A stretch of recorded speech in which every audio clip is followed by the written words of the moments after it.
সোহানা আপু দেখো, আজকে আমার বাবা ইফতারের জন্য কতগুলি ফল কিনছে। আরে সোহানা আপুর কি হলো? এরকম মন খারাপ করে চলে গেল কেন? এই নেন ভাই।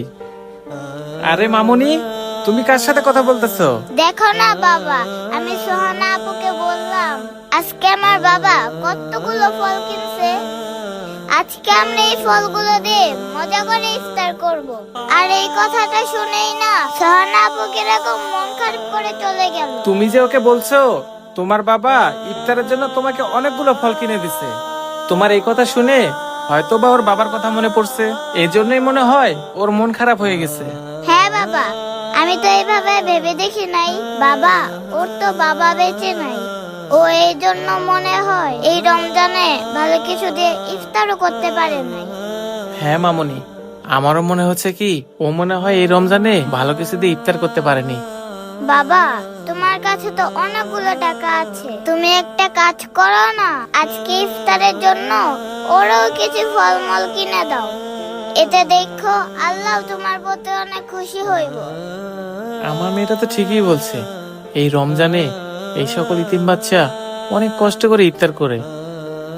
হ্যাঁ মামুনি, তুমি ঠিকই বলছো, এই রমজানে আমাদের গরিব অসহায়দের ইফতার করানো উচিত।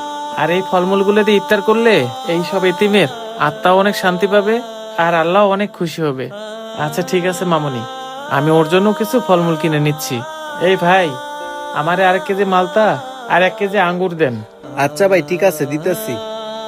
ভাই যেহেতু 1 কেজি মালটা নিব, আমি এক কাজ করি, বড় বড় দেখে 1 কেজি মালটা দিয়ে দিই। এই নেন ভাই। আচ্ছা ঠিক আছে, আবার আইসেন। এই মামুনি, চলো।